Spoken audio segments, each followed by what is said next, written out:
ہو رہی ہے. پھر بتایا کہ نہیں ابھی بارش ہوئی نا کراچی میں تو کھڈے پار کرنے کی تیاری ہو رہی ہے, کیونکہ اتنے کھڈے میں پانی بھر گیا ہے کہ یہ جب تک آپ کو لمبی چھلانگ لگانا نہ آئے اس وقت تک کراچی میں ٹریولنگ آپ کے لیے ممکن نہیں ہے. تو لوگ اس کو بھی انجوائے کر رہے ہیں. آپ حیرانگی کی بات ہے. تو اتنی زیادہ یعنی اب حل یہ ہے کہ انسان میں برداشت پیدا کرنے کے لیے یا تو بلا وجہ کی ٹینشنوں میں ڈال دیا جائے, اس کو خامخواہ کی ٹینشن, جیسے بہت سے لوگ کرتے ہیں. گھر میں ایک بیگم کو ٹینشن دے کے رکھی ہوئی, اولاد کو بلا وجہ ڈانٹ رہے ہیں, مار رہے ہیں, پیٹ رہے ہیں. اس ٹینشن سے, یہ مصنوعی ٹینشن ہے جو آپ خود بناتے ہو نا, اس سے آپ کا امیون سسٹم بوسٹ نہیں کرتا, اس سے آپ کے اخلاق کیا ہو جاتے ہیں, بولو, خراب ہو جاتے ہیں. اور ایک طریقہ وہ ہے جو انگریزوں نے اختیار کیا کہ سرے سے کوئی ٹینشن ہو ہی نہیں, کوئی ٹینشن نہیں ہو. جیسے امریکہ میں, جاپان میں تو یار تلاش کرتا ہے کہیں سے تھوڑی سی کوئی بدتمیزی کرے یار. یعنی جاپان میں حالت یہ ہو گئی تھی میری کہ دل کر رہا تھا کوئی بدتمیزی کرے ہمارے ساتھ, اتنا زیادہ. وہ گورے دیکھو nice to meet you, thank you, بس اس سے آگے نہیں بڑھتے. جاپانی تو آئے گا 3 دفعہ یوں کر کے جھکے گا. ایک جاپانی آیا ہمارے جہاں میں رہ رہا تھا نا, آیا آ کے یوں, میں نے کہا پتہ نہیں کوئی کیا کر رہی ہے. 3 دفعہ جھکا. پھر اس نے ایک پوسٹ تھی, ڈاک تھی, وہ حوالے, میں نے کہا یہ کیا, یہ ڈاک حوالے تمیز سے بھی کر سکتا تھا, اتنی عزت تو. کہہ رہے نہیں ان کا طریقہ, ان کو اسکولوں میں سکھایا جاتا ہے اگلے کو رسپیکٹ دو. تو وہ تو بہت ہی زیادہ نا, وہ میں اور آپ افورڈ نہیں کر سکتے. تو ایک طریقہ یہ کہ بھائی نہ بچے پہ کوئی ڈانٹا جائے, نہ ہاتھ اٹھایا جائے. وہاں بہت سخت پابندی ہے, اتنی پابندیاں ہیں کہ چوروں کے بھی حقوق ہیں. آپ مذاق مت سمجھو.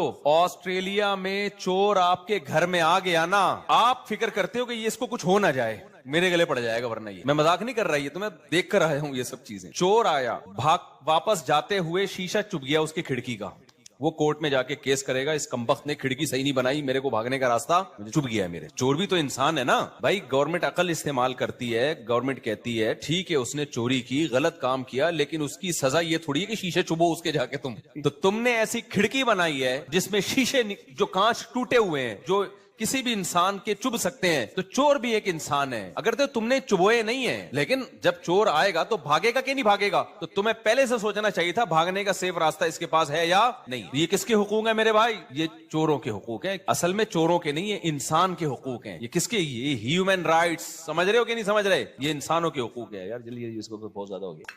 تو یہ انسانوں کے حقوق ہیں. شوہر کے حقوق اتنے زیادہ ہیں وہاں پہ کہ بیگم شوہر کو ڈانٹ نہیں سکتی, اور بیوی کے حقوق اتنے زیادہ ہیں کہ وہ اس کو آنکھیں بھی نہیں دکھا سکتی. تو ایک طریقہ یہ ہے, شور شرابے کی اجازت نہیں. آپ گھر میں مرغی پال سکتے ہو, مرغا نہیں پال سکتے, کیونکہ مرغی شور نہیں مچاتی. مرغا کیا مچاتا ہے؟ گورے کو غصہ آتا ہے, یار تیرا مرغا کہاں صبح لگا کے رکھی ہوئی ہے, ہم ترقی یافتہ قوم ہے, یہ کیا بکری کی آواز نہیں آئے گی. یعنی اگر میں حلفیہ بولوں نا, قبرستان میں اور رہائشی علاقوں میں کوئی فرق نہیں. ہمارے یہاں قبرستان میں بھی تھوڑا سا شور نظر آ رہا ہوتا ہے, وہ جو گورکن ہے وہ بیٹھا ہوا باتیں کر رہا ہوتا ہے بیٹھ کے, وہاں یہ بھی نہیں ہے. تو ایک طریقہ یہ ہے کہ کیپ سائلنٹ. گھر کے اندر جاؤ گے تو بھی شور نظر نہیں آئے گا.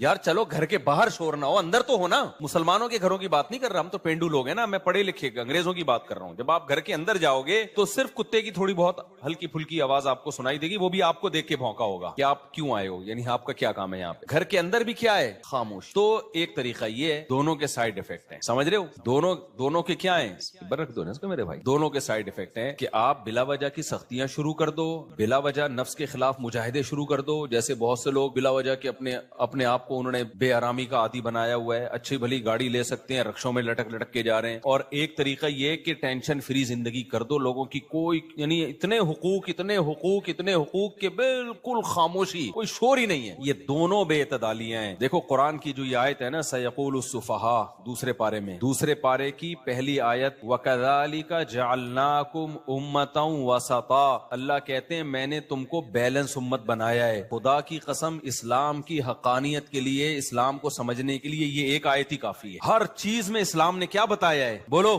اعتدال. یہ اعتدال دنیا میں کسی کے پاس ہے نہیں. یا تو ایسے نکل گئے ایک طرف آسائشیں حقوق کہ اب اتنے چھوئی موئی بن چکے ہیں کہ ذرا سی ٹینشن زندگی میں آتی ہے نا تو فوراً کہاں جاتے ہیں, خودکشی کی طرف. جاپان میں ٹرینیں لیٹ نہیں ہوتی, پتا ہے آپ کو, لیکن ایک وجہ سے ٹرین لیٹ ہوتی ہے, کوئی بندہ آیا ہوا ہوتا ہے سامنے. صرف یہ وجہ ہے کہ بندہ آتا ہے تو اس کے چھیچڑے اڑ جاتے ہیں. تو جاپانی اتنے بیزار آ گئے نا خودکشیوں سے کہ جاپان کی گورنمنٹ نے خودکشی کے لیے جگہ مختص کر دی ہیں کہ ٹریک پہ آ کے پھٹو مت, یہاں پہ چھیچڑے بیچڑے پھیلتے ہیں, خون وون پھیلتا ہے, جن کا خودکشی کا خیال نہیں بھی ہوتا نا, یہ منظر دیکھ کے ان کو بھی خیال پیدا ہوتا ہے کہ یار چلو ہم بھی مر جائیں. تو اس لیے ایک جگہ بنا دی ہے کہ جس نے مرنا ہے وہاں جائے. تو وہاں بھی ڈھانچے مانچے پڑے ہوتے ہیں, مرے ہوئے لوگ بہت ملتے ہیں وہاں پہ. وجہ کیا ہے بھائی؟ زندگی کو آپ نے ٹینشن فری بنا کے, لگژری بنا کے, اتنی سہولتیں, نہ ٹرین میں لیٹ ہو رہی ہے, کبھی نلکا کھولو تو پانی آ رہا ہے, بٹن دباؤ تو پنکھا چل رہا ہے, اے سی کا ایک ٹیمپریچر سیٹ کیا ہوا ہوتا ہے, پورے گھر کا وہی ہے. نہیں سمجھ میں آ رہا تو یہیں سے ریموٹ سے اس کو جیسا چاہے کر لو. واش روم میں بیٹھو, اٹھنے کا دل نہیں کرتا آدمی کا. واش روم اتنے لگژری بنا دیے کہ اب کیا اس واش روم کے بارے میں رپورٹ پیش کروں. گرم پانی آتا ہے واش روم میں اور ڈھکن خود ہی آپ کو دیکھ کے کھل جائے گا. یعنی اتنا تکلف کی بھی ضرورت نہیں ہے کہ آپ جا کے یوں ڈھکن اٹھا کے. قبض کا تصور نہیں ہے کیونکہ خوراکیں ان کی ایسی. تو ہمارے یعنی کیا میں نقشہ کھینچوں یار اس کا, یہ تو بہت دفعہ بیانات میں کھینچ چکا ہوں نقشہ. اور بات اتنی سلیقے سے, تمیز سے, کوئی چیختا نہیں ہے, ایک دوسرے کی رسپیکٹ لائن میں وغیرہ وغیرہ وغیرہ, کوئی ٹینشن سرے سے ہے ہی نہیں. نتیجہ کیا نکلتا ہے؟ جب ذرا سی ٹینشن آتی ہے نا, اور ان سب کی ایک ہی ٹینشنیں ہوتی ہیں, پتہ ہے آپ کو. آپ کہو گے ان کا ٹینشن جب ہے ہی نہیں تو آتی کہاں سے ہے؟ بھائی ان کی ایک ٹینشن ہوتی ہے, وہ کیا ہے؟ رشتے بے وفا ہوتے ہیں. رشتے کیا ہوتے ہیں؟ ابھی میں گیا تھا نا ایک ملک میں, نام نہیں لوں گا میں, ایسا نہ ہو پھر وہ مجھے بولے کہ بھائی تو کیا کر رہا ہے. تو میں نے وہاں خودکشیوں پہ تھوڑی تحقیق کی. یار یہ لٹک لٹک کے اتنی زبردست جگہ ہے, دنیا یہاں آنے کے لیے بھاگتی ہے, تو یہ لٹک لٹک کے مر کیوں رہے ہیں اتنی خوبصورت جگہ پہ؟ جگہ بھی ایسی خوبصورت ہے نا کہ وہاں جا کے آدمی کا خودکشی کا خیال ویسے ہی ختم ہو جائے. تو 99% پتہ ہے کیا ہے؟ ناکام ریلیشن. سمجھ رہے ہو کون سا ریلیشن؟ بولو نا منہ سے. ناکام. چھوڑ کے چلی گئی, چھوڑ کے چلا گیا, چھوڑ کے چلی گئی, چھوڑ کے چلا گیا. اتنی ترقی کے باوجود بھی ان کو ریلیشن چاہیے. تبھی ہم چیخ چیخ کے تھک گئے, لوگ ہمیں پاگل سمجھتے ہیں. ہم اتنے پاگل ہیں نہیں جتنا لوگ ہمیں کہہ رہے ہیں.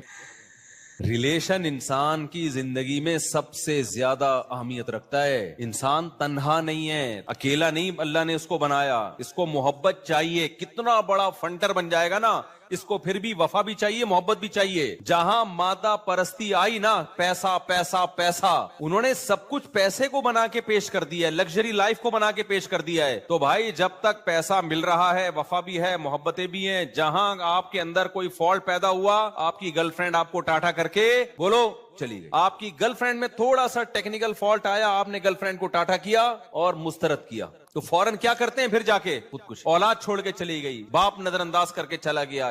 یہی تو بھائی ہم لوگ بد اخلاق ہو کے بھی ریلیشن نبھاتے ہیں, وہ خوش اخلاق ہو کے بھی ریلیشن نہیں نبھاتے. میں بار بار خواتین سے کہتا ہوں نا کہ آپ کے میاں آپ سے بد اخلاقی سے بات کرتے ہیں, بہت برا کرتے ہیں. خواتین کہتی ہیں کہ دیکھو انگریز ایسے تھینک یو وینک یو کرتے ہیں. میں کہتا ہوں کہ انگریز سے بولو کہ تو اپنی بیگم کا نا گیس کا بل بھی تو دے گا, بجلی کا بل بھی تو دے گا, گھر کا کرایہ بھی تو دے گا, بچے بھی تو پیدا کرے گا, اس سے بچوں کا سارا خرچہ بھی تو اٹھائے گا. بغیر ڈی این اے کے مانے گا میرا بیٹا ہے, یہ پکڑا نہیں جائے گا, مانے گا تو میرا بیٹا ہے, یہ ساری میری بیٹی ہے, میرا بیٹا ہے, سارے خرچے ساری زندگی کے لیے تو اٹھائے گا. تو پھر دیکھتے ہیں کہ کتنا انسان کے منہ سے تھینک یو نکلتا ہے, کتنا اس انسان کے منہ سے شکریہ نکلتا ہے. تو اس لیے نہ انسان کو ایسی لائف بنانی ہے جو بالکل ٹینشن سے خالی ہو, اور نہ ایسا کہ مصنوعی ٹینشنیں پیدا کرنی ہے.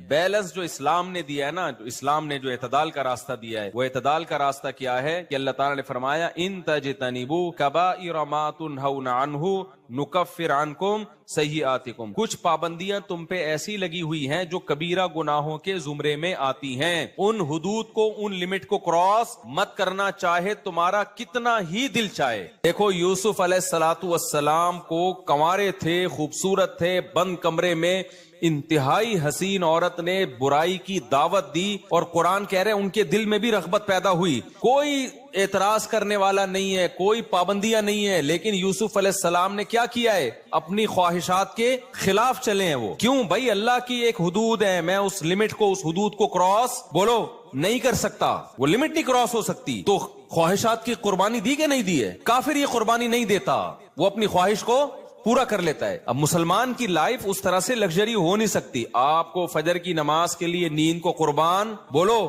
کرنا پڑے گا, دل چاہے نہ چاہے. رمضان میں آپ کو 1 مہینہ روزے رکھ, آپ کیا سمجھتے ہو یہ کم ٹینشن نہیں ہے؟ ڈاکٹر کتنا مشورہ دیتے ہیں نا, انٹرمیڈیٹ فاسٹنگ, اور یہ اتنے گھنٹے ناغا کرو. کوئی کرتا ہے ناغا؟ نہیں کرتے. لیکن مسلمان پورا مہینہ رمضان کے کھانا پینا چھوڑ دیتے ہیں. پھر اللہ نے آپ پہ پابندی لگائی, آپ اپنے باپ کے سامنے, اپنی ماں کے سامنے اونچی آواز سے بات نہیں کر سکتے. اس میں آپ کو نفس کے خلاف چلنا پڑتا ہے. وہ چیخ بھی رہے ہیں, آپ اپنی آواز پست رکھو گے. ان کو وہ قومے میں چلے گئے, وہ ٹی بی کے مریض بن گئے, آپ ان کو چھوڑ کے نہیں بھاگ سکتے. آپ نے صبر کرنا ہے, آپ نے ان کی خدمت کرنی ہے. 10 سال میں بتاتا ہوں نا, میں نے دیکھا ایسے لوگوں کو باپ قومے میں گیا ہوا ہے, 10 سال سے باپ کی خدمت میں لگے ہوئے ہیں. جو نفس کے غلام ہوتے ہیں وہ نفس کے خلاف اتنا مجاہدہ کبھی بھی برداشت. بولو بتاؤ, جس آدمی نے 10 سال باپ قومے میں گیا ہوا اور باپ کے قضائے حاجت صاف کی ہو اور بیرون ملک سفر نہ کرتا ہو کہ یار میرے باپ کا پیچھے رکھوالا کوئی نہیں ہوگا, حالانکہ وہ ملازم بھی رکھ سکتا ہے, چلا جائے بھائی تنخواہ دے دے ملازم کو, تو میرے باپ کو سنبھال. اس کو پتا ہے یار جیسے بیٹا سنبھالتا ہے باپ کو کوئی اور تھوڑی سنبھال سکتا ہے. تو یہ ٹینشنیں برداشت کرتے کرتے کرتے کرتے اس کے اندر برداشت پیدا ہو جائے گی. پھر اگر کوئی مصیبت بھی آتی ہے اس کی توجہ خودکشی کی طرف نہیں جاتی. وہ ڈپریشن کا مریض بولو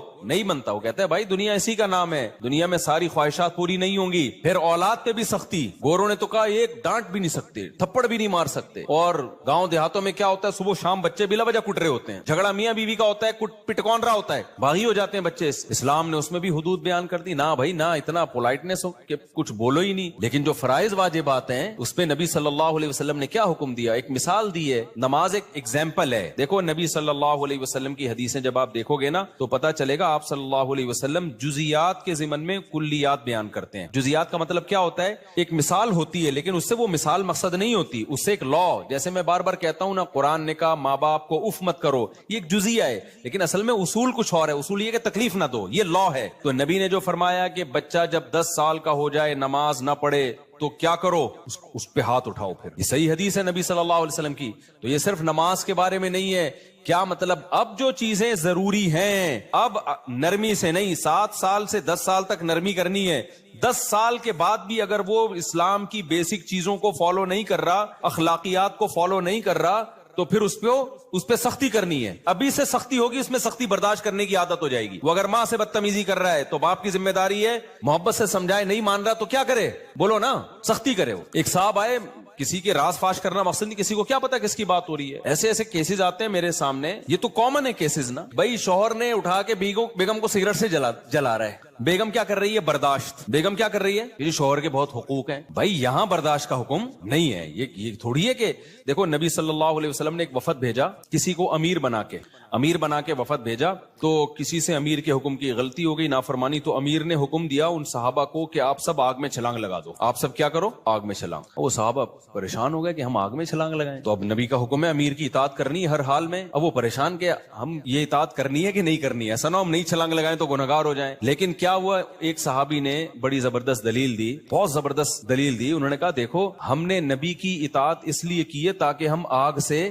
بچیں. تو جو اسلام آگ سے بچانا چاہتا ہے وہ کبھی ہمیں ایسا آرڈر نہیں دے گا کہ ہم آگ میں جلیں, یعنی یہ آرڈر شریعت کے خلاف ہو جائے گا. ایسے موقع پہ امیر کی اطاعت جائز نہیں ہے. تو نہیں چھلانگ لگائی, انہوں نے نافرمانی کی امیر کی. جب وہ وفد نبی صلی اللہ علیہ وسلم کے پاس پہنچائے تو آپ کو بتایا کہ آپ نے فرمایا اگر تم اس امیر کے کہنے پہ آگ میں چھلانگ لگا دیتے نا تو قیامت تک اس آگ سے نہیں نکلتے, خودکشی ہوتی ہے. یہ خودکشی کی سزا کیا ہے اسلام میں, نبی نے فرمایا نا جس نے اپنے آپ کو جس طریقے سے ہلاک کیا قیامت تک وہ برزخ میں اسی طرح سے اپنے آپ کو مارتا رہے گا. بس اب آپ پی لیں. تو قیامت تک وہ اپنے آپ کو اسی طرح سے مارتا رہے گا, ہلاک کرتا رہے گا. تو اب شوہر سگریٹ سے جلا رہا ہے, بھائی ایسے موقع پہ صبر نہیں بنتا. بعض دفعہ ایسے کیس آتے ہیں, یہ جو ڈرامے دیکھ کے نا, یہ بھی بہت سارے کیس آ رہے ہیں, کوئی ایک نہیں ہے. شوہر نے کسی بات پہ بیگم کو تھپڑ لگایا, اس نے آگے سے 4 تھپڑ کھینچ کے لگائے. سچی مچی کے واقعات. اس نے 1 لگایا, آگے سے کتنے آئے, 4 آئے. تو مجھے پھر بتا رہے ہوتے ہیں پھر مجھے احساس ہوا کہ میں نے غلط کیا ہے. میاں کہتا ہے کہ پھر مجھے احساس ہوا کہ میں نے بولو غلط, تو میں نے بیگم سے سوری کیا. پھر مجھے آ کے بتاتے بھی بیچاروں کو, اب کیا کہہ سکتے ہیں ان کو. میں نے کہا دیکھو آپ نے تھپڑ لگا کے غلط کیا,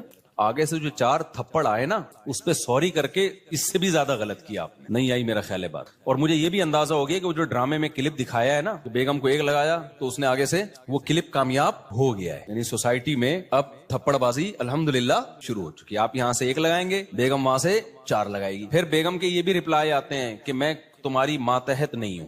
ان بیانات کی وجہ سے عورتیں مجھے کہتی ہیں کہ ہمارا دشمن ہے یہ. بھائی میں آپ کا دشمن نہیں, کو آپ کا گھر بچا رہا ہوں. جو عورت مرد پہ اس طرح سے تھپڑ لگا دے گی نا, مرد اس کو ایک انسٹرومنٹ کے طور پہ تو استعمال کرے گا, بیوی والی عزت اس کو کبھی بھی نہیں دے گا. وہ کہے گا ٹھیک ہے بھائی تھپڑ ہے, تو بس وہ اپنی خواہش پوری کرنے کے لیے ایک انسٹیٹیوٹ, جیسے گورے ایسے ہی کرتے ہیں, ان کے یہاں کیا رشتہ ہوتا ہے, بس ایک خواہش پوری کرنے کا, نہ اس سے بچے پیدا کرنے انہوں نے, نہ کوئی کچھ بھی نہیں ہے, بس کوئی ذمہ داریاں ہی نہیں ہے. تو مرد پھر یہی کرے گا. اس میں نقصان کس کا ہے؟ عورت کا ہے. تو مرد کو ہم کہیں گے کہ تھپڑ مت مارو, ہم کوئی اس کو اپریشیٹ نہیں کر رہے, لیکن اگر مار دیا تو یہ تھوڑی ہے کہ یار آگے سے آپ 4 لگا دو اس کے, اور پھر اس پہ مرد پھر کیا کر رہا ہے, سوری. تو اب کیا کہوں میں, وہ سوری کر رہا ہے کہ بیگم مجھ سے غلطی ہوئی, وہ سوری نہیں کر رہی, وہ کہہ رہی ہے دیکھا میں نے آگے سے 4 لگائے نا, مجبور ہو گیا کیا کرنے پر, سوری کرنے پر مجبور ہو گیا. اچھا, جو خواتین یہ میرے بیان سن کے کہتی ہیں نا یہ مردوں کو فیور کر رہا ہے, عورتوں کو تھپڑ لگانے کی اجازت نہیں دے رہا, آپ کی بہو جب آپ کے بیٹے کو پیٹے گی نا تو پھر آپ میرا بیان ہی اس کو سناؤ گی کہ بیٹا شوہر پہ ہاتھ نہیں اٹھاتے. جب آپ کی بہو کوٹے گی نا اس کو پکڑ کے, اسی طرح میں جو کہتا ہوں نا بہو پر اخلاقاً لازم ہے کہ وہ ساس کی خدمت کرے, تو یہ عورتوں کو بہت غصہ آتا ہے ایسے بیانات سن کے. آپ ساس بن جاؤ, پھر آپ میرا ہی بیان اپنی بہو کو سناؤ گی. جب آپ اپنی بہو سے کہو گی نا بیٹا ذرا پانی لیا, اور بہو آگے سے جواب میں کہے گی میرے اوپر آپ کی خدمت لازم نہیں ہے, اس کے بعد جو آپ کے دھواں نکلے گا نا کہ یار میں نے بیٹے کو پال پوس کے بڑا کیا, رشتہ لینے میں گئی, اور میری اب اس گھر میں 2 ٹکے کی حیثیت نہیں ہے, میرے بچوں کی طرح, بہو بھی بیٹی ہی کی طرح ہوتی ہے نا, تو میں اتنا سا کام کہہ رہی ہوں اور آگے سے کہہ رہی ہے شرعن, پھر عین بھی بڑا گاڑا نکالتے ہیں یہ لوگ, شرعن اخلاقن ہماری یہ ذمہ داری نہیں ہے, شرعن ہم پہ یہ لازم نہیں, حرام ہے ہمارے سے خدمت نے. پھر بڑے ہا بھی پورا حلق سے نکلے گا اور را پورا پر نکلے گا. اور جیسے میں بتاتا ہوں نا, کوئی مولوی اگر کرپٹ ہو, مولانا ہوتے نہیں ہے کرپٹ, کبھی کبھار کوئی ہوتے بھی ہیں, تو جب آپ اس کی کرپشن پکڑیں گے نا اور آپ اس کو کہیں گے بھائی یہ تو پیسوں کا حساب کیوں نہیں دے رہا, علماء کا احترام, پھر علماء عین نا پورا حلق سے نکلتا ہے, العلماء ورثۃ الانبیاء, تو پھر پورے حلق سے عین نکلے گا, اور ہا حلوے والا پورا حلق سے نکلے گا, شرعن پورے عین میں نا پورے طبیعت سے نکلتے ہیں پھر وہ. تو یہ عین اور ہے سے کبھی بھی متاثر بولو, یہ عین حلق سے نکل رہا ہے, دل سے نہیں نکل رہا, اور یہ ہا حلق سے تو نکل رہا ہے, دل سے. اس کو بھی پتا ہے کہ میں گڑبڑ کر رہا ہوں. بھائی تو حساب دے پیسوں کا یار, تو مولانا ہوگا, داڑھی ہوگی, الگ بات ہے یار, تو تجھے حساب مانگ رہے ہیں تو دے کیوں نہیں رہا.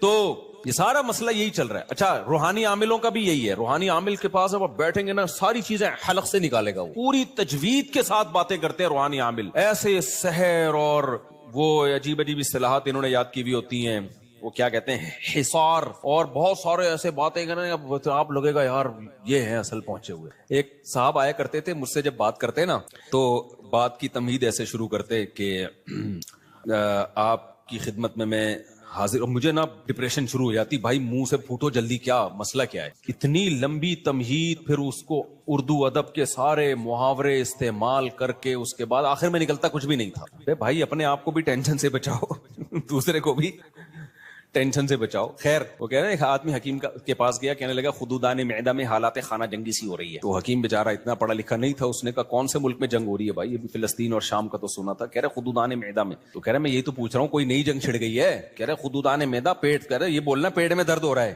بات کیا کر رہا تھا یہ پتہ نہیں کہاں سے کہاں چلی گئی. ہاں, جب انسان غلط ہوتا ہے نا تو پھر وہ بڑی تجوید کے ساتھ, یہ میں واقعہ کس پہ سنا رہا تھا یار, نہیں تھپڑ پہ نہیں, ہاں بہو جو کہتی ہے نا شرعن میرے اوپر ساس کی خدمت لازم نہیں ہے, اور پھر وہ 1-2 اسکالرز ہیں ان کے بیان لگا دے گی, تو اس کو ذرا ساس بننے دو. پھر جب اس کی بہو اس کو یہ جواب دے گی نا تو پھر اس کو لگے گا کہ یہ کتنا کڑوا جملہ ہے, کس قدر بدتمیزی ہے, بد تہذیبی ہے کہ گھر میں بڑے موجود ہیں اور وہ آپ سے کوئی چھوٹا موٹا کام نہیں کہتے کہ اس کو غلام بنا کے رکھو بالکل ہی اس کو ریموٹ کنٹرول کی طرح, لیکن کوئی بڑے اور چھوٹے کا فرق تو گھر میں ہونا چاہیے کہ نہیں ہونا چاہیے. ہم کا انگریز تھوڑی ساری چیزیں انگریزوں سے لے رہے, انگریزوں میں چھوٹا بڑے سب برابر ہیں. بیٹے کے جو حقوق ہے وہی کس کے ہیں, باپ کے ہیں. پتہ ہی نہیں چلتا ان میں, باپ بس سائز سے پتہ چلتا ہے کہ یہ بیٹا ہوگا اور میں بھی ہو سکتا ہے یہ کون ہو. یعنی اگر اتفاق سے بیٹے کا قد لمبا ہے تو آپ بیٹے کو باپ سمجھنا شروع کر دو گے. آپ سائز سے پتہ چل رہا ہوتا ہے کہ یار دیکھنے میں یہ ہمیں لگ رہا ہے کہ بیٹا بیٹا سا, اور یہ کیا لگ رہا ہے, باپ باپ سا لگ رہا ہے. اس سے زیادہ کوئی فرق نہیں ہے. یہ بھی بہت ہی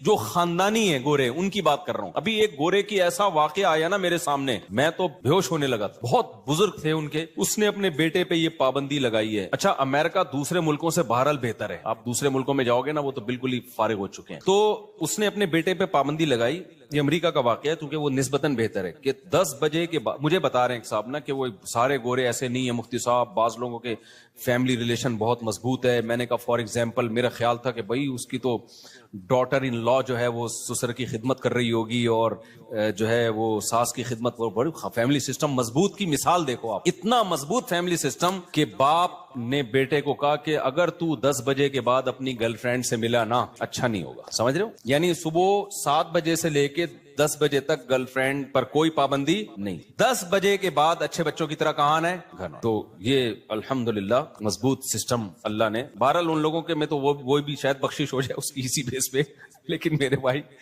تو یا تو پورے ادھر ہو جاؤ میرے بھائی, یا کدھر ہو جاؤ ادھر ہو جاؤ. اسلام نے بہت بیلنس رکھا ہے ہر چیز میں, تبھی اللہ نے کہا وَكَذَلِكَ جَعَلْنَاكُمْ أُمَّةً وَسَطًا, ہم نے معتدل امت بنایا ہے, بیلنس امت بنایا ہے. تو بیلنس کا مطلب ہی یہ افراط و تفرید کے بیچ میں ہے اسلام. نہ ایسی آسائشیں دی ہیں کہ آپ کی کھوپڑی آؤٹ ہو جائے اور کوئی چھینک بھی مارے نا تو آپ بے ہوش ہو جائیں, اور نہ اللہ تعالیٰ نے اتنی پابندیاں ہمارے اوپر لگائی ہیں کہ ہم ڈپریشن میں جانا شروع ہو جائیں. بتاؤ ایک مہینہ رمضان کتنا مشکل ہے, لیکن کوئی ڈپریشن میں جاتا ہے اس کی وجہ سے, یار 25 روزے ہو گئے اب مجھ سے نہیں رکھا جا رہا, اب میں ڈپریشن کی گولیاں کھاؤں گا. ایسا بہترین رکھا اللہ تعالیٰ نے. ہاں 2 مہینے کے رکھ دیتے, ہو سکتا ہے پھر ٹینشن ہوتی, تبھی جن لوگوں کو ہوتا ہے نا کہ یہ عید 29 دن کی کیوں ہو گئی, میں ان سے کہتا ہوں تم ایک دن اور رکھ لو روزہ, ہم تو عید منائیں گے, کیا خیال ہے تم ایک دن اور رکھ لو. وہ رکھتے نہیں ہے, بس وہ ٹینشن میں آتے ہیں, ہائے رمضان چلا گیا. تو بھائی تو کل سے اگلے شوال سے دوبارہ شروع کرتے 1 مہینے کے روزے, اتنی ٹینشن میں کیا ہوا. تو ڈرامے بازی چل رہی ہوتی ہے بہت زیادہ. تو اسلام نے کیسا اعتدال والا راستہ دیا نا. نمازوں کی ٹینشن اللہ نے دے دی, یہ ایسی ٹینشن ہے جس ٹینشن سے کوئی اسٹریس اور ڈپریشن میں بولو نہیں جاتا. بلکہ ہوتا کیا ہے, تھوڑی دیر کی ٹینشن ہے لیکن سکون گھنٹوں کا مل جاتا ہے انسان. نظر کی حفاظت کرنے کا حکم دے دیا. اب نظر کی حفاظت سے کیا فائدہ ہوتا ہے, وقتی طور پر تھوڑی سی ٹینشن ہوتی ہے, عشق معاشقوں سے بچ جاتا ہے. عشق کے ایسے خطرناک حالات ہیں نا لڑکوں کے, ایسے ڈینجرس حالات ہیں کہ آپ کی سوچ ہوگی. میں نے بتایا نا میجورٹی میں جو خودکشیاں کس بیس پر ہوتی ہیں, ناکام عشق. اتنی خطر, اور یہ شروع کہاں سے ہوتا ہے, بد نظری سے. نظر کی حفاظت کر لیتا ہے یہاں تک نہیں پہنچ, اور شکلوں پہ مر رہے ہیں نہ, اس میں اخلاق ہیں, ایسی 2 نمبر لڑکیاں. لڑکا خود کہہ رہا ہے 2 نمبر ہے, لیکن میں پاگل ہو گیا ہوں, میں کیا کروں. ابے تو ایسی 2 نمبر سے کمبخت شادی کرے گا, کل تیری اولاد ہوگی, تجھے ہر وقت وسوسے آتے رہیں گے کہ پتہ نہیں کہاں جا رہی ہے. نہیں, پاگل ہو گیا ہوں میں. وجہ کیا ہے, غیر محرم سے کیا ہوئے ہیں, یہ فری ہوئے, نظر کی حفاظت نہیں کی. اس کا رزلٹ کیا نکلا, کیا عجیب چیزوں پیش ہو رہا ہے, اور پھر ڈپریشن میں جا رہے ہیں, خودکشیوں کی طرف جا رہے ہیں. گھر میں ماں باپ کہہ رہے ہیں بھائی ہمیں ایسی عورت کو گھر میں کیسے لا سکتے ہیں یار. پھر میرے بیان سنا رہے ہوتے ہیں, میں نے کب کہا ہے کہ یار اس طرح کوئی بھی اٹھے منہ اٹھا کے ابا کو بولو گا, ابا تھوڑی بہو بنائے گا اس کو. تو یہ ساری ٹینشنیں کہاں سے شروع ہوتی ہیں, نظر کی. اسلام نے ہمیں ٹینشن, گورا کیا کرتا ہے, گورا کہتا ہے میں ٹینشن نہیں برداشت کروں گا, میرا دیکھنے کا دل چاہ رہا ہے تو میں دیکھوں گا, میرا جب دیکھنے کا دل چاہے گا میں دیکھوں گا, میں ٹینشن فری. او بھائی تجھے پتا نہیں ہے, اس ٹینشن فری لائف سے تیری ٹینشنیں کم نہیں ہوں گی, تیری ٹینشنیں بڑھ جائیں گی. کیونکہ وفا ضروری تھوڑی ہے وہ بھی تجھے پسند کرتی ہو. آج تیرے پاس پیسہ ہے وہ آ جائے گی, کل پیسہ گیا. کتنے کیسز آ رہے ہیں بھائی. میرے تو کبھی کبھار دل چاہتا ہے میرے جتنے کیس ہیں میں ڈائری میں لکھنا شروع کروں, پھر پڑھ کے سناؤں آپ کو, وہی عبرت کے لیے کافی ہیں. ابھی ایک کیس آیا, ایک بہت بڑے آدمی نے شادی کی کسی بہت خوبصورت لڑکی سے, بہت بڑا آدمی تھا وہ. اب میں زیادہ ڈیٹیل میں اس لیے نہیں جاتا ہوں کہ آپ نیٹ پہ سرچ کر کے نکالنا لو کہیں اس کو نا, وہ بولے گا بابی میں نے تو غلط کیا, یہ مفتی صاحب نے میرا راز پاش کر دیا. لیکن یہ تو ہوتے ہیں, بہت سارے واقعات ہوتے ہیں, آپ کو کیا پتا میں کس کی بات کر رہا ہوں. اس کو بڑا خوش تھا نا کہ دیکھو پیسے سے کیا ملتا ہے, سب کچھ. مجھے عشق ہوا, پیسہ ہے, وہ بڑی عمر کا اور وہ بہت ہی کوئی ینگ تھی. اللہ کی قدرت, اس لڑکی کا فیس بک پہ رابطہ ہوا اس سے بھی بڑے مالدار سے. سمجھ رہے ہیں, دولت کی بیس پہ لڑکی نے اس سے شادی کی, فیس بک پہ اس کی دوستی ہو گئی اس سے بھی بڑے کسی آدمی سے. اس کو ٹاٹا کر کے مارکیٹ سے شارٹ. اب یہ پیسے لے کے کیا کر رہا ہے, ڈپریشن میں گیا ہوا ہے, گھوم رہا ہے. بھائی وجہ اس کی ہے کہ جیسے آپ ٹینشن فری زندگی گزارنا چاہتے ہو, آپ نے دولت سے کسی لڑکی کو خرید لیا تو لڑکی بھی کیا چاہتی ہے, ٹینشن فری. تو ٹینشن فری میں تو یہی ہے جو اچھا لگے وہاں چلے جاؤ. کیا خیال ہے بھائی, اس لڑکی نے کہا بھائی مجھے وہ اس کے پاس زیادہ پیسہ ہے, نکلو. عدالتیں کھلا 2 منٹ میں یوں کر کے پکڑاتی ہیں, کیونکہ عدالتیں بھی ٹینشن فری زندگی گزارنا چاہتی ہیں. تو یہ وہ ٹینشن فری زندگیاں ہیں جو شرعی لمٹ, اسلام کی حدود کو کیا کر رہی ہیں, کراس. اگر اسلام پہ پابندی ہوتی, عورت کو پتا ہوتا بھائی جب میں نے نکاح کر لیا ہے تو اب میرے لیے کسی سے دوستی لگانا جائز نہیں. بے شک مجھے ٹینشن ہو رہی ہے, برداشت کرنی ہے ٹینشن, لیکن اس نے ٹینشن برداشت نہیں کی, کسی اور سے شادی کر لی, تو آپ کا کیا خیال ہے وہ اس سے وفا کرے گا؟ بولو نا یار. وہ کہے گا, اس کو پتا ہے یار دولت دیکھ کے آئی ہے, جب اس کی نہیں تھی تو میری کہاں سے ہو. جب یہ تھوڑا سا اس پہ بڑھاپا آئے گا تو وہ دائیں بائیں دلچسپی لینا شروع کر دے گا, اور اس کو ٹیشو پیپر کی طرح جیسے ڈسٹ بن میں پھینکا جاتا. پھر یہ پرانے والے کو یاد کرے گی, نہ نئی کی رہے گی نہ پرانے کی رہے گی. یہ مارکیٹ میں چل رہا ہے, اور اس کا رزلٹ پتہ ہے کیا ہوگا؟ رزلٹ وہی ہوگا کہ وہ جو پبلک پلیسز ہیں جہاں الٹا گر کے نا سر پھاڑا جا سکتا ہے, تو وہاں جا کے پھر لٹکنے کی کوشش کر رہی ہوگی, پھر گورنمنٹ نے روکا ہوا ہوگا وہاں اس کو. تو یہ ہوتا ہے وہاں پہ. سمجھ رہے ہو کہ نہیں سمجھ رہے؟ تو اسلام نے جو پابندیاں میرے بھائی لگائی ہیں, ان پابندیوں میں وقتی ٹینشن ہے, لیکن یہ ٹینشن آپ کو بہت بڑی بڑی ٹینشنوں سے بچا لیتی ہے. آج سے پتہ چلے آپ نے سارے بینک خالی کیے, سارا سونا وونا گھر کے پلاٹ کی فائلیں والے بیچ باچ کے تمبو لگا کے روڈ پہ آ کے بیٹھ گئے, اور بیگم سے کہہ رہے ہو رہنا ہے اسی طرح رہو تمبو میں ورنہ نکلو. یہ آپ کو اجازت نہیں ہے. کیوں نہیں ہے؟ یہ ٹاپک نہیں ہے میرا, کیونکہ میں نے اگر اس ٹاپک پہ چلا گیا تو یہ جو ٹاپک آج لے کے چل رہا ہے وہ چینج ہو جائے گا. بس ابھی فی الحال یقین کر لیں کہ مولوی صاحب اگر کہہ رہے ہیں تو علم کی بنیاد پہ کہہ رہے ہوں گے. تو یہ نبی کے لیے اللہ نے اس طرز زندگی کو سلیکٹ کیا ہے, میرے اور آپ کے لیے یہ نہیں ہے. ہمارے اور آپ کے لیے یہ کہ تمیز سے اچھے بچوں کی طرح کماؤ, کچھ جمع بھی کرو, خرچ بھی کرو, گھر والوں پہ ہاتھ بھی کھلا رکھو, اچھے بچوں کی طرح اس طرح سے زندگی گزارو. فنٹر بننے کی کوشش, فرض واجب نماز روزہ یہ پورے کرو بس. لیکن نبی کا معیار اونچا تھا. تو نبی صلی اللہ علیہ وسلم نے فرمایا تعالینا امتعکن واسرحکن سراحا جمیلا, میں تمہیں رخصت کر دیتا ہوں, کسی مالداروں سے شادی کر لو.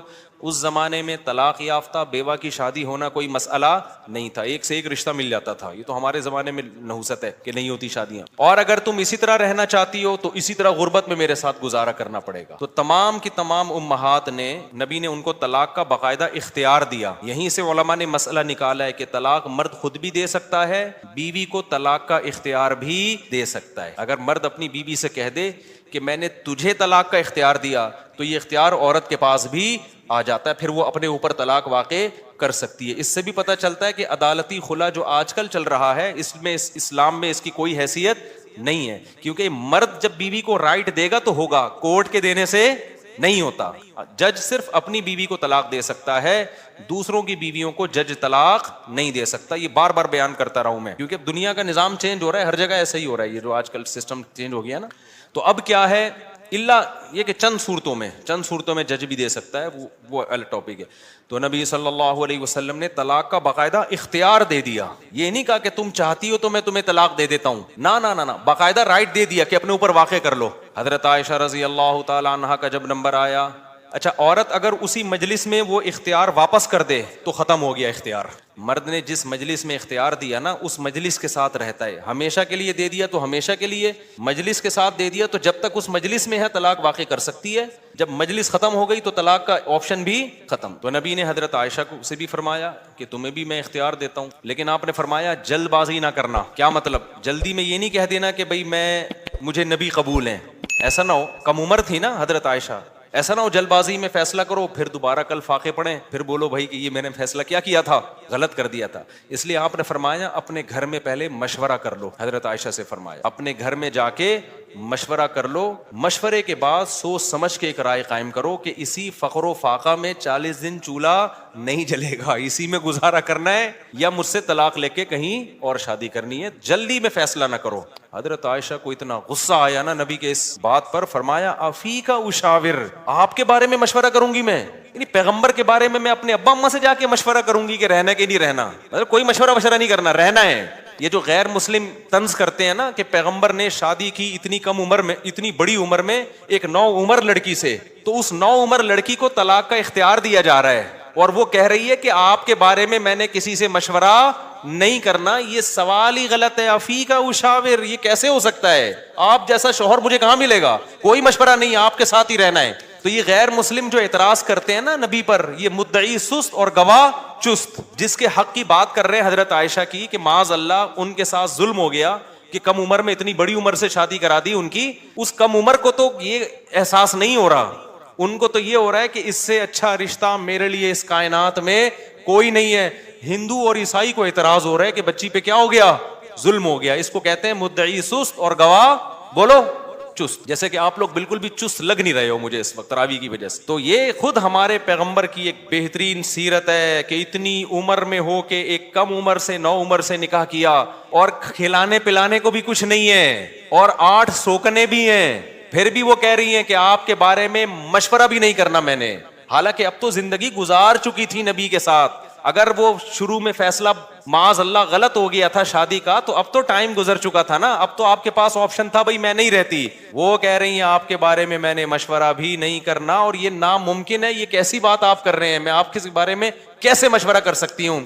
خدا کی قسم کسی غیر مسلم میں غیرت ہوگی نا, غیرت, ہٹ دھرم اور ضدی نہ ہو, اس بات کو پیغمبر کی نبوت کی دلیل سمجھ کے محمد صلی اللہ علیہ وسلم پر ایمان لے کر آئے گا کہ آپ جیسی پاکیزہ سیرت اور آپ جیسے کامیاب شوہر اس کائنات میں گزرے نہیں ہیں. آج کوئی 50 سال کا 9 سال کی سے کر کے دکھائے, چند دن گزارے اور کھلانے کو روٹی بھی نہ ہو, اچھی بھلا جو بیوی ہوگی نا وہ مارکیٹ سے کیا ہو جائے گی, شارٹ ہو جائے گی. بلکہ آج جو مارکیٹ سے شارٹ ہو رہی ہیں بیویاں وہ والی ہو رہی ہیں جو جوڑ کی شادیاں, جو ظاہری اعتبار سے بھی جوڑ کی شادیاں. 25 سال کے لڑکے کی 24 سال کی لڑکی سے شادی ہو رہی ہے, 25 سال کا یہ پی ایچ ڈی بھی ہے, پروفیسر بھی ہے اور کروڑ روپے کما بھی رہا ہے, اور بیگم غریب بھی ہے. پھر بھی جس دن مارکیٹ سے آٹا شارٹ ہوا بیگم اسی دن مارکیٹ سے شارٹ ہو گئی. آٹا شارٹ ہونے کی فکر اتنی نہیں ہوتی جتنی اس کو بیگم کے شارٹ ہونے کی. ہمارے پاس تو کیسز آ رہے ہیں نا, کورٹ میں بھی آ رہے ہیں.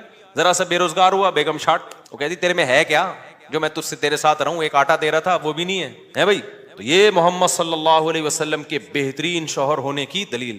میدان جنگ میں آپ سے بہترین کمانڈر کوئی نہیں, سیاست میں آپ سے بہترین سیاست کسی کے پاس نہیں, گھر میں آپ سے بہترین شوہر کوئی نہیں. ایک ہی وقت میں تمام بہترین صفات اللہ نے اکیلے محمد صلی اللہ علیہ وسلم میں جمع کر دی, جبکہ اسباب اور وسائل بالکل بھی نہیں ہے. اسباب اور وسائل تو پیسے کو بولتے ہیں نا, وہ بالکل بھی نہیں ہے.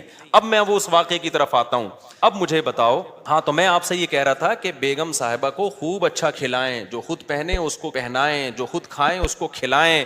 لیکن قدرت کی طرف سے اگر غربت آ گئی ہے بھائی تو پھر ٹینشن لینے کا نہیں ہے. پھر بیگم اگر کہتی ہے نہیں رہنا, کوئی بات نہیں بیگم, میں تو یہی کچھ کھلا پلا سکتا ہوں, رہنا ہے رہو, نہیں تو پتلی گلی سے نکلو, ہم کسی اور سے شادی کر لیں. ایک دم سے نہ نکال دو, پہلے مجھ سے مشورہ لے لینا. بعض دفعہ خواتین غصے میں بھی کہہ رہی ہوتی ہیں مجھے چھوڑ دو, ایک دم وہ غصے میں کہہ رہی ہوتی ہیں, 4 دن کے بعد ان کا موڈ بدل جاتا ہے. خود سے کچھ نہ کرو, مشورہ لے لیا کرو. میرا تو مقصد صرف یہ بتانے کا ہے کہ ٹینشن لینے کا نہیں ہے. ایک تو بے روزگاری کی ٹینشن, اوپر سے ایک اور ٹینشن اپنے اوپر مسلط کرو تو پاگل ہو جاؤ گے. ٹینشن وینشن نہیں, ٹینشن صرف ایک چیز کی لینی ہے بھائی, وہ جو حدیث میں آتا ہے من کانت الآخرۃ ہمہ, جس نے آخرت کو اپنی ٹینشن بنا لیا تو اللہ اس کی تمام ٹینشنوں کو ختم کر دیتے ہیں, اس کی فکریں سمیٹ دیتے ہیں. ہماری ٹینشن بس ایک ہے, آخرت میں بخشش ہو جائے.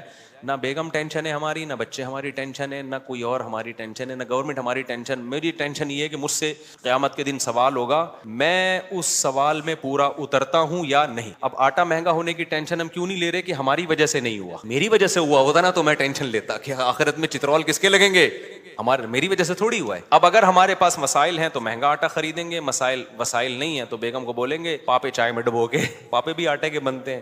آہستہ آہستہ, اللہ نہ کرے ہمیں وہ حالات نہ آئے, ابھی تو اللہ کھلا پلا رہا ہے, لیکن اگر اللہ نہ کرے خدا نہ خواستہ ایسے حالات آئیں تو بھائی وہی گزارا کرو, 2-3 کھجوریں کھا لیا کرو صبح شام.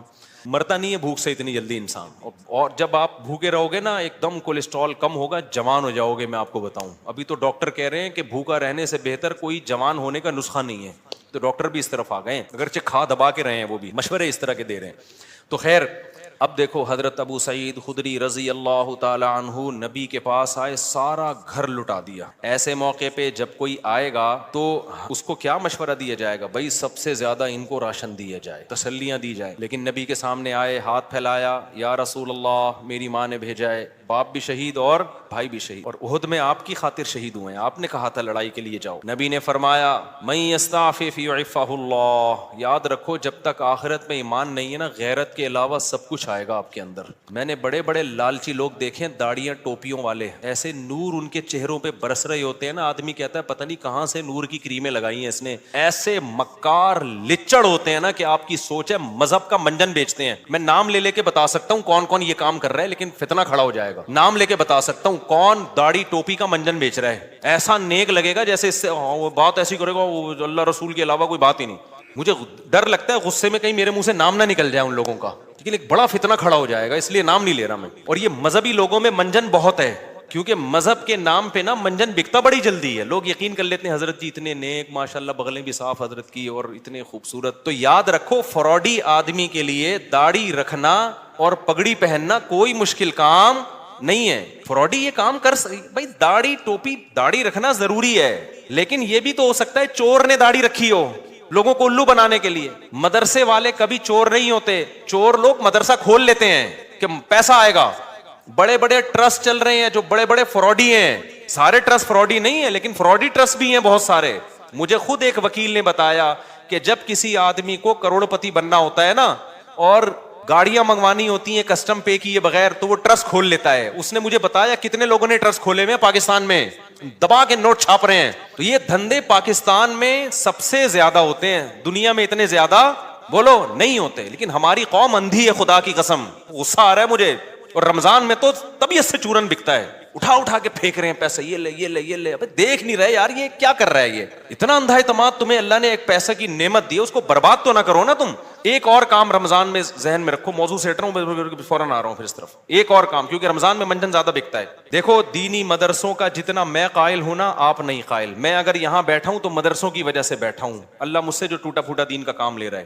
لیکن مدرسے میں چندہ دینے سے پہلے سوچو یہ قابل اعتماد مدرسہ ہے یا نہیں. بہت دفعہ ایسا ہوتا ہے کہ آپ کو میں پیسہ کمانے کا طریقہ بتا رہا ہوں, غلط طریقہ. آپ اگر بے روزگار ہے نا, پاکستان میں بے روزگاری ایک بہت بڑا مسئلہ ہے, لیکن یہ مسئلہ میں آپ کا 2 منٹ میں کیا کر رہا ہوں, ختم کر. جہنم میں تو جاؤ گے لیکن مسئلہ بے روزگاری کا ختم ہو جائے گا. آپ نے کیا کرنا ہے, آپ نے ایک زمین خریدیں, وہ بھی چندے کے پیسوں سے, ٹھیک ہے نا, کہ بتائیں میں ایک مدرسہ کھولنا چاہتا ہوں. اس سے پہلے آپ کو داڑھی رکھیں, آپ داڑھی, کیونکہ لوگ پھر اس پہ زیادہ اعتماد, اور پگڑی باندھیں. مولانا طارق جمیل صاحب کے ساتھ 6 سیلفیاں, مفتی طارق مسعود صاحب کے ساتھ 7 سیلفیاں. مفتی صاحب کے پاؤں دبائیں, میرے پاؤں دبائیں, سر میں مالش کر کے چپکے سے ویڈیو بنائیں کہ دیکھو میں مفتی صاحب کی خدمت کر رہا ہوں, میں گلے مل رہا ہوں, ویڈیو بنائیں. مولانا طارق جمیل صاحب کو ہدیہ دیتے ہوئے ویڈیو بنائیں, ٹھیک ہے. ایک بیان ان سے اپنے حق میں کروا لیں گے, بہت اچھا ہے, آدمی بیان تو کر ہی دیتا ہے نا. میرے پاس بھی کوئی آئے گا, اچھا ہی لگ رہا ہے بھائی, اچھا ہے ماشاءاللہ. چند چیزیں اس طرح, ڈاکٹر ذاکر نائک سے ملاقات ہو جائے تو سبحان اللہ, ایک آدھ سیلفی وہاں سے لے لی آپ نے. اور پھر آپ نے کیا کیا ہے, 1-2 دفعہ غریب کو گلے ملتے ہوئے رو لیں, پیاز کاٹ کے جائیں, آنسو پہلے نکلیں گے, ایک دم رو کے ایک تصویر بنا لیں, غریب کو مل کے رو رہے ہیں. بہترین, خدا کی قسم ایسا طریقہ ہے نا, تم نوٹ تمہارے پاس نا رکھنے کی فرصت نہیں ہوگی یار, کدھر رکھوں, تھیلے بھر گئے سارے.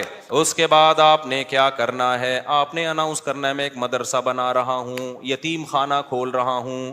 آپ نے 4 دیواری کھڑی کی, اس میں 4-6 یتیم بچے, آپ جائیں وہاں سے کچھ بچے ادھار لیں. ادھار کا مطلب کوئی اپنے بچے دیتا تھوڑی ہے, ان کو بولیں کہ ہم کچھ دن ان کو کھلائیں گے پلائیں گے, تو مائیں دے دیتی ہیں, چلو یار کچھ دن کیا, وہ قرآن بھی پڑھائیں گے تو قرآن پڑھ رہا ہے اس بہانے. یہ آپ کو پتا ہے, اللہ کو پتا ہے. وہ 4-6 یتیم بچے جو شکل سے بھی یتیم لگ رہے ہوں, اور اگر یتیم نہ بھی ہوں تو وہ بچے جو لگ رہے ہوں یتیم شکل سے, بعض یتیم ہوتے نہیں ہیں, لگتے ہیں یتیم, اللہ کی طرف سے ڈیزائننگ کچھ اس طرح کی ہوتی ہے, ٹھیک ہے, وہ لگ کیا رہے ہوتے ہیں, یتیم لگ رہے ہوتے ہیں. رمضان میں بہترین بزنس, تو آپ نے وہ 4 دیواری میں 8, 10, 15, 20 جتنے ہو سکے, ایک بھی لے آؤ گے نا تو دھندا تو چلنا شروع ہو جائے گا. وہ یتیم بچے لا کے ڈال دیے. پھر اس کے بعد آپ اپنی 2-4 نمازوں کی تصویریں دعا مانگتے ہوئے, ٹھیک ہے نا.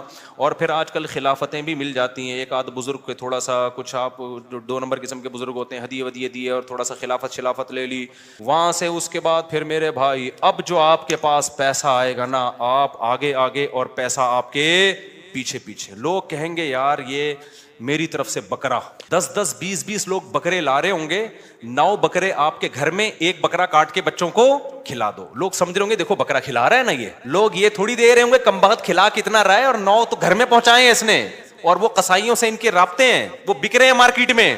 گاڑیاں بڑی بڑی لینڈ کروزر جیسی گاڑیاں, بھائی کس کی, مدرسے کی گاڑی ہے.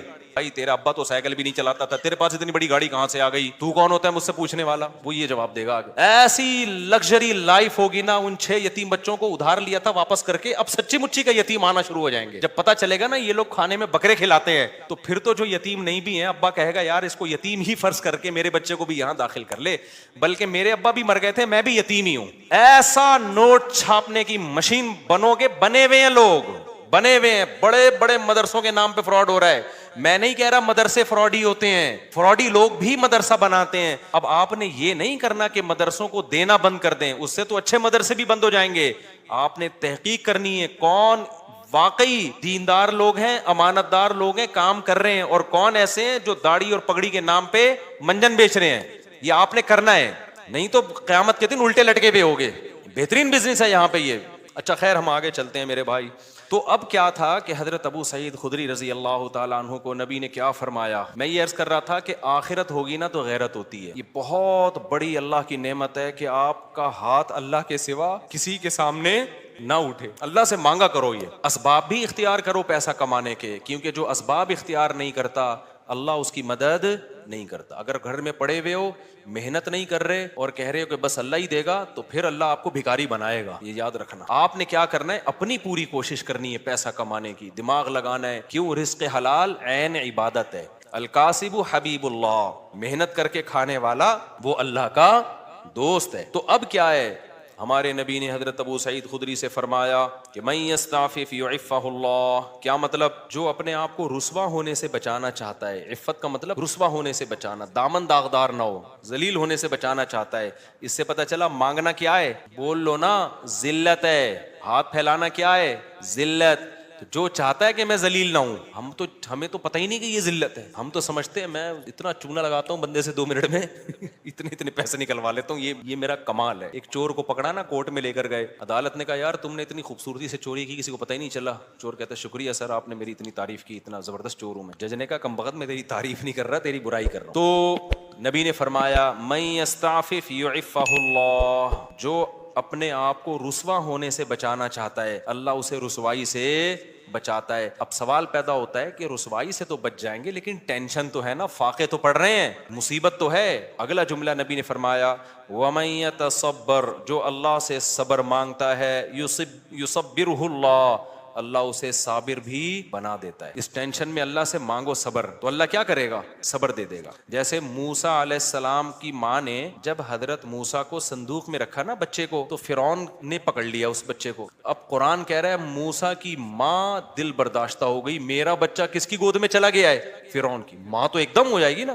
اگر جا کے بتا دیتی کہ میرا بچہ ہے, فرعون نے فوراً قتل کر دینا تھا اس کو. لیکن عورت جذباتی ہوتی ہے, وہ انجام نہیں دیکھتی, وہ جذبات سے مغلوب ہوتی ہے. لیکن قرآن کہتا ہے وَرَبَطْنَا عَلَىٰ قَلْبِهَا, ہم نے موسیٰ کی ماں کے دل کو باندھ دیا. کیا بلاغت ہے قرآن کی. موسیٰ کی ماں کے دل کو کیا کر دیا, رسیوں سے باندھ دیا, جیسے ہلے نہیں اپنی جگہ سے, دل برداشتہ نہ ہو. یہ قرآن کی بلاغت ہے, یعنی صبر کی توفیق دی. اس صبر کی توفیق کو بیان کرنے کے لیے قرآن کیا کہتا ہے, موسیٰ کی ماں کو کے دل کو ہم نے رسی سے کیا کر دیا, ایسے کس کے باندھ دیا, ہلے نہیں بھائی. جیسے کسی بندہ ہل رہا ہو نا, آپ اسے رسی سے کس کے بالکل بند کر دو, اب وہ گیا, یعنی وہ ہلنا بھی چاہے تو نہیں ہلے. تو اس سے پتہ چلتا ہے کہ بعض دفعہ انسان بے صبرا ہو رہا ہوتا ہے, لیکن اللہ کی طرف سے اس کو ایسی توفیق ملتی ہے کہ اللہ اس کے دل کو رسیوں سے باندھ دیتے ہیں. ہلنا نہیں, چپ کر کے تمیز سے بیٹھا رہے, مجھ پر اعتماد اور توکل کر. اسی لیے قرآن میں نبی اس کو اللہ نے فرمایا وما صبرک الا باللہ, اے نبی آپ صبر کریں, لیکن آپ کا صبر اللہ کی توفیق کے بغیر نہیں ہوگا. یہ صبر بھی آپ نے اللہ سے مانگنا ہے. تو نبی نے فرمایا جو صبر کرنا چاہتا ہے اللہ اس کو صبر کی توفیق دیتا ہے. آج ڈپریشن اس لیے بڑھ رہی ہے کہ صبر کرنا چاہتے ہی نہیں ہے. جو ٹینشن آئی, جو مصیبت آئی, بس نکال دو فوراً جا کے. جو پہلے آ گیا نا وہ پٹتا ہے. آپ جب غصے میں بیٹھے ہو تو جو شروع میں آ گیا نا وہ اس کا کیا ہو گیا, بیڑا غرق ہو گیا. اس کے بعد حدیث دیکھو, حضرت ابو سعید خدری واپس چلے گئے. کیوں؟ نہ ماں نے کوئی اعتراض کیا, نہ 10 سال کے بچے نے کوئی اعتراض کیا. کیوں؟ لیڈر کو دیکھ رہے تھے کہ لیڈر ہم سے زیادہ قربانی دے رہے, اور آپ کی صداقت پہ یقین تھا. حدیث میں آتا ہے کہ حضرت ابو سعید خدری نے زندگی بھر کسی سے نہیں مانگا, یہاں تک کہ اپنا کوڑا بھی گرتا تھا نا اونٹ سے تو نیچے اتر کے اٹھاتے تھے, وہ کوڑا بھی نہیں مانگتے تھے کسی سے. حالانکہ یہ تو ٹھیک ہے کوئی کوڑا دے دو مجھے, میرا کوڑا, لیکن نہ بٹ نہیں, تو مطلب نہیں, سب کچھ خود کرنا ہے, اب نہیں مانگنا کسی سے کوڑا. وجہ کیا ہے, لیڈر کی طرف سے موٹیویشن مل رہی ہے, کیونکہ پتا ہے لیڈر یہ بات بتانے کے پیسے بولو نا نہیں لے رہا, اور دیکھ رہے ہیں کہ ہمارے گھر میں فاقہ ہے تو لیڈر کے گھر میں اس سے زیادہ فاقہ ہے, اس سے زیادہ فاقہ ہے. تو اس لیے آپ اگر گھر میں سربراہ ہے نا, بچوں کو انسان کا بچہ بنانا چاہتے ہیں تو پہلے خود انسان کا بچہ بننا پڑے گا. یہ میں اصل میں ایکچولی میں یہ کہنا چاہ رہا تھا, جس کے لیے پورا میں نے واقعہ سنا. اصل آپ کون سا میدان جنگ میں جا رہے ہو, جہاد میں جا رہے ہو, ماں باپ اور بھائیوں کو کٹوا رہے ہو آپ. تو ایکچولی جو میں بات عرض کرنا چاہ رہا تھا کہ اگر آپ چاہتے ہو کہ آپ کی بیوی انسان کی بچی بن کے رہے تو آپ کو پہلے انسان کا بچہ بننا پڑے گا. آپ چاہتے ہو کہ میرے گھر میں اخلاق کا ماحول ہو, تمیز سے بات کیا کریں, تو پہلے آپ کو تمیز سے بات کرنی پڑے گی. آپ بیگم سے کہہ رہے ہو تمیز سے بات کرو, اس کا مطلب آپ خود ہی تمیز سے بات نہیں کر رہے. وہ تو آپ کا ایٹیٹیوڈ دیکھ رہی ہے نا. باپ گھر میں آ رہا ہے چنگیز خان بن کے چیخ رہا ہے, پھر وہ کہہ رہے سب آرام سے بات کریں, تو کہیں گے نا ابا آپ تو آرام سے کر نہیں رہے.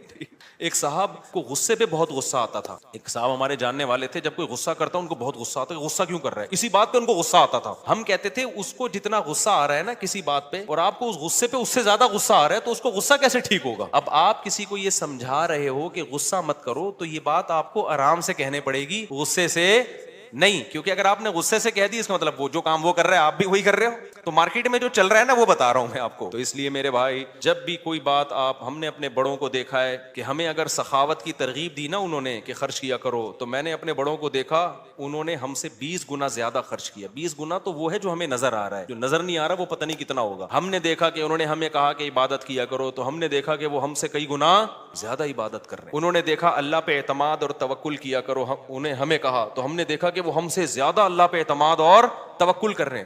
انہوں نے بولا کہ ہم نے مدرسے میں کوئی انتظام کرنا ہے, چندہ جمع کرو, تو خود اپنی جیب سے سب سے زیادہ چندہ دیا. نہیں یاری بات چھوڑو, رہنے دو, ایسے ہی ٹھیک ہے. تو گھر میں بچوں کو عمل دکھایا کرو. آپ اگر اپنے بیٹوں کو سمجھاتے ہو کہ بہنوں کے ساتھ اچھا سلوک کرو, یہ اس زمانے کی بات ہے جب گھر میں بچے بچیاں ہوا کرتے تھے. اب تو ایک آدھ ہوتا ہے, تو وہ سارا سیٹ اپ ہی برباد ہو. پہلے یہ ہوتا تھا 7-8 بہن بھائی ہیں, تو ماں باپ بھائیوں کو حکم دیتے تھے بیٹوں کو بھی بیٹیوں کا بھی خیال کرنا. اب تو ٹیاں ہے ہی نہیں, ٹی رہ گئی ہے, بیٹیاں نہیں ہوتی. ایک آدھ بیٹی ہوتی, وہ خود ہی اپنا خیال رکھ لے گی, اس کے لیے آپ کو نہ وصیتیں کرنے کی ضرورت نہ تکلف کی. یہ ان لوگوں کی بات کر رہا ہوں جن کے ہاں بچے ہوتے ہیں, خاندان ہوتے ہیں, چاچے مامے خاندان, گھر آباد ہوتے ہیں. تو ان کے لیے خصوصی پیکیج ابھی میں پیش کر رہا ہوں کہ جب وہ اپنے بیٹوں کو سمجھائیں کہ اپنی بیٹیوں کا خیال کرنا, تو کیا مطلب بھائیوں کو سمجھا رہے ہیں بہنوں کا, تو پھر آپ نے ان کے سامنے اپنی بہنوں کا خیال کر کے دکھانا ہے. اپنی بہنوں کو دعوت دو, ان کو ہدیے دو, ان کو پیسے دو. بچوں کو پتا چلے ہمارا ابا اپنی بہنوں کا اتنا خیال کرتا تھا, تو ہمیں بھی ابا کے جانے کے بعد اپنی بہنوں کا خیال کرنا ہے. ان کو پتا ہے ابا کے پاس نصیحتوں کے علاوہ کچھ بھی نہیں ہے, ٹھیک ہے. پوری تقریر ابا کی 1 گھنٹے کی ہوتی ہے, لیکن ابا کی جب بہنیں آتی ہیں تو ابا 5 روپے بھی خرچ کرنے کے لیے تیار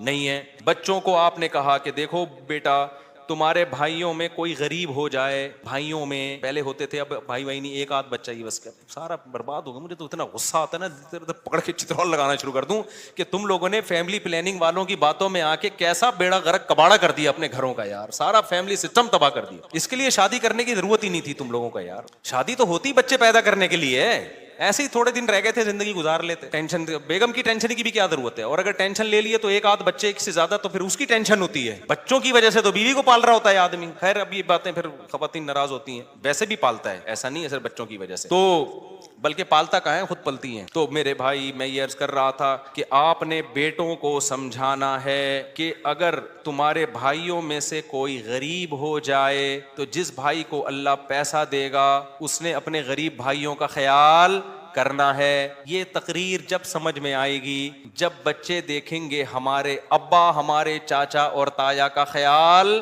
رکھتے ہیں. نہیں یار, آپ کے بھائیوں میں کوئی غریب ہو جائے نا, ایسا نہ کرو کہ وہ آ کے آپ سے بھیک مانگے, یار اللہ کے نام پہ کچھ دے دے, تو گاڑیوں میں گھوم رہا ہے, کچھ ہمیں بھی دے دے. آپ نے پہلے سے ہی ان کو دینا شروع کر دینا, ان کا حصہ ہے. وفی اموالہم حق للسائل والمحروم وآت ذی القربى حقہ. اللہ کہتے ہیں رشتہ داروں کو ان کا حق دو. تو رشتہ داروں میں تو بھائی بہن سب سے پہلے ہیں بھائی. اللہ کہہ رہی ہے ان کا رائٹ ہے, ان کا حق ہے. آپ کے پاس پیسہ ہے, وہ غریب ہیں, تو میں نہیں کہہ رہا ان کو وہی اسٹینڈرڈ دے دو جو آپ کا ہے. اتنا تو کرو نا کہ کچھ تو تھوڑا سا خیال کرو ان کا. ایک کے پاس پیسہ آ جاتا ہے, دوسرا پیچھے پڑا ہوا ہوتا ہے, اور وہ کہتے ہیں تجھے ضرورت کیا ہے. ضرورت کیا؟ بھائی بھائیوں کو بہنوں کو ضرورت کی وجہ سے نہیں دیا جاتا. کس وجہ سے دیا جاتا ہے؟ رشتے کی وجہ سے دیا جاتا ہے. یہ اللہ کا حکم ہے. اگر آپ آخرت پر ایمان رکھتے ہو آپ کو یہ کرنا پڑے گا. نہیں رکھتے تو جیسے انگریز زندگی گزار رہا ہے, وہ بیوی کو بھی نہیں کھلاتا, وہ ماں باپ کو نہیں کھلاتا, تو آپ بھی نہ کھلاؤ. تو ایک فیصلہ کر لو, انگریزوں کے طریقے پہ چلنا ہے یا اسلام کے طریقے پہ چلنا ہے. اسلام کے طریقے پہ اگر چلنا ہے تو رشتہ داروں پہ بھی خرچ کرنا پڑے گا, بیوی بچوں پہ بھی خرچ کرنا پڑے گا, والدین پہ بھی خرچ, دیکھو جملہ مکمل ہی نہیں کر رہے, کرنا پڑے گا. تو حضرت ابو سعید خدری کو نبی نے کیا فرمایا؟ جو اللہ سے صبر مانگتا ہے اللہ صبر دیتا ہے. بڑی خاندانی بات. اب اس کا یہ مطلب نہیں ہے کہ مانگنے والوں کو دینا چھوڑ دو, ان کو آپ یہی مشورے دیا کرو.